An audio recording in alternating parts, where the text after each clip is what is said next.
When we heard that our Tati was being honored, we wanted to get him something that is very meaningful.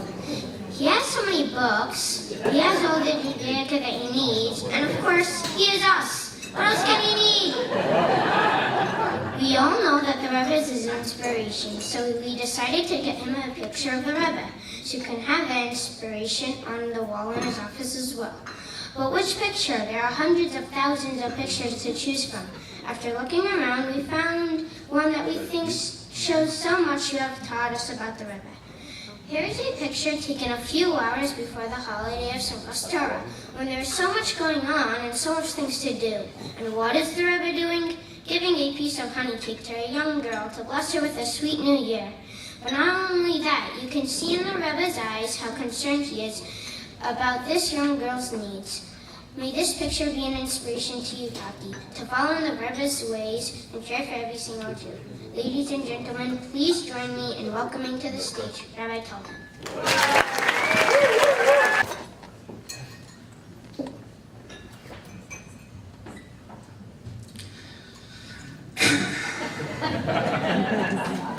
I don't really do crowds very well.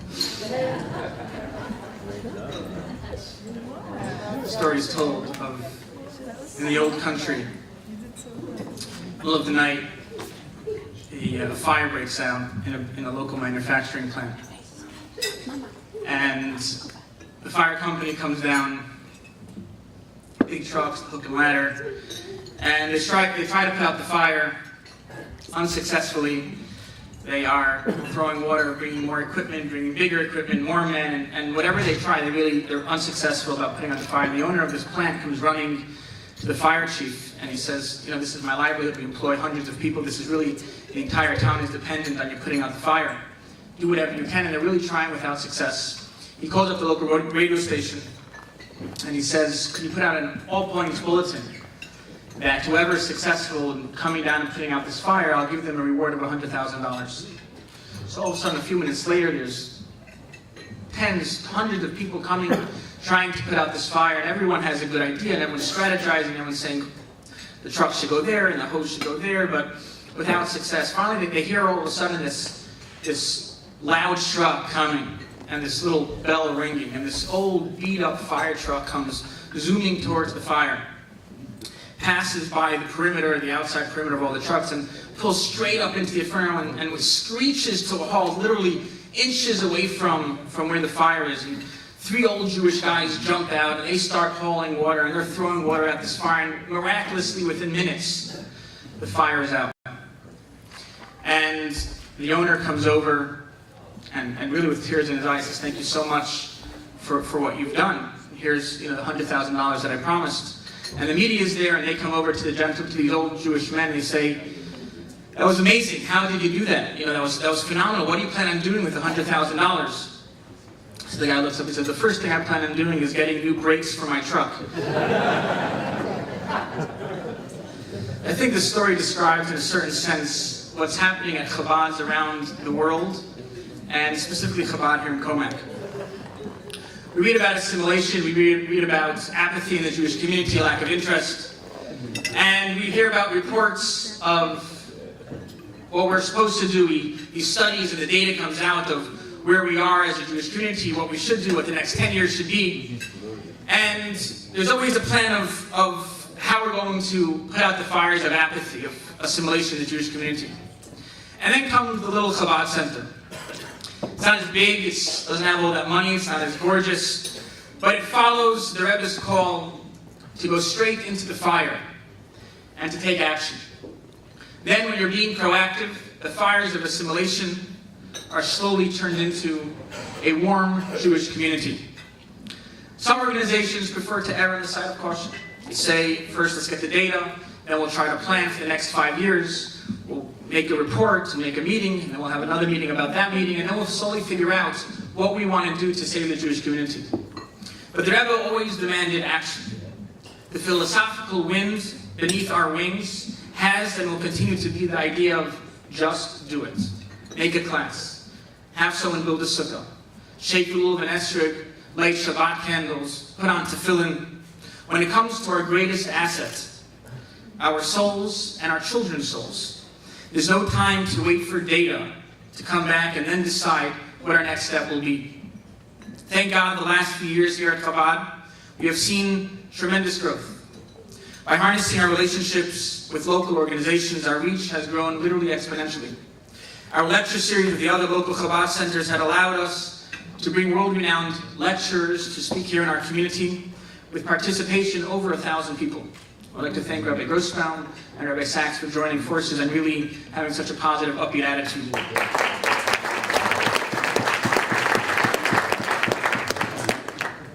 Through the local Chabad team groups joining forces, we have become a go-to place, as Dara just mentioned a few moments ago, for the local high school students to have social and their Judaic needs met. Thank you, Rabbi Weinbaum, for doing such a fine job.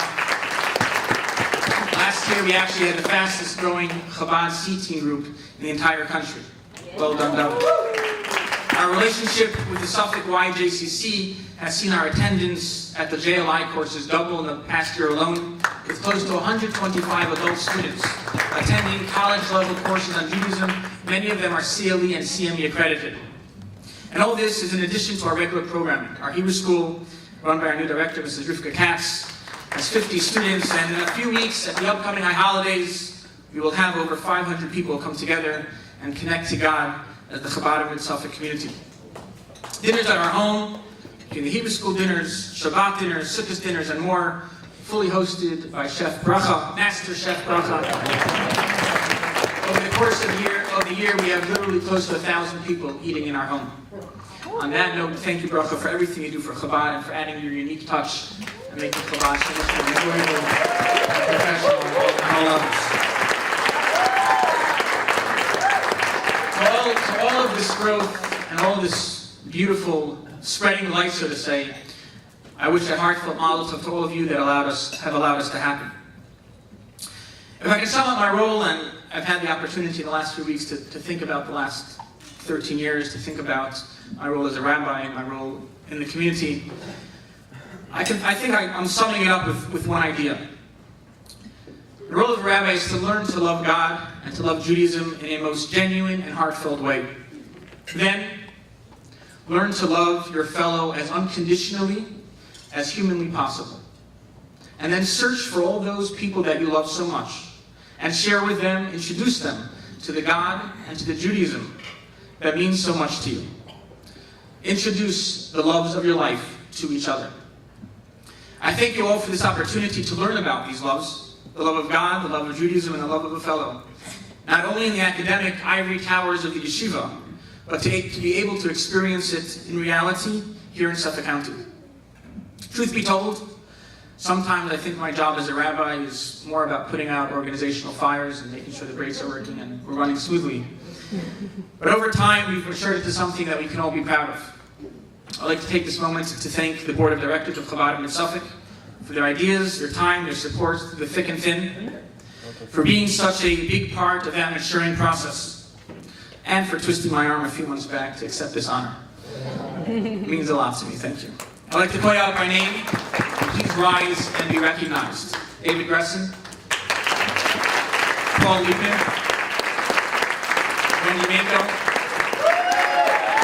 Lou Schmidt, Carl Telesnik, Abel Baumgarten, and Bracha Teldon.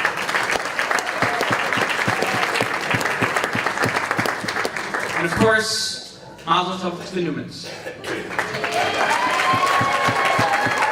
It is an honor to share this night with you. Thank you for the growth. Thank you all for the growth, the goodness, and the cheer that you bring to the community in general and to Chabad of Mid-Suffolk in specific. A few months back, we came up with an ambitious idea to ensure the fiscal stability, the long-term fiscal stability of Chabad of Mid-Suffolk for years to come. The data is out there that in the next 20 years, trillions of dollars are going to transfer hands from one generation to the next. The greatest generation, and those baby boomers, they worked very hard and they are leaving a better world in the hands of their children. I'm proud to announce here, for the first time, that we have set an ambitious goal that over the next 10 years, we would like to get commitments of $3 million in the form of legacy gifts and living trusts, which will guarantee a solid foundation for our children and grandchildren for years to come. Of that amount, 1.5 million will be used to expand current programs. The Hebrew School, outreach, lecture series, social and educational programs will all be taken to a new level through these gifts. The balance, the other 1.5 million, will be deposited into our new endowment fund, the Chabad Tomorrow Fund, which will be here for years to come for our children and grandchildren to benefit when we are no longer here. You can look up more information about it in your dinner journal, page 61, for more exciting information about that. Every good idea has to have a spark. Someone who's going to jump on it and take it to the next level. When we had this idea of the Chabad Tomorrow Fund, we were hesitant at first and not sure if it's going to gain momentum. Ladies and gentlemen, please direct your attention to the screens.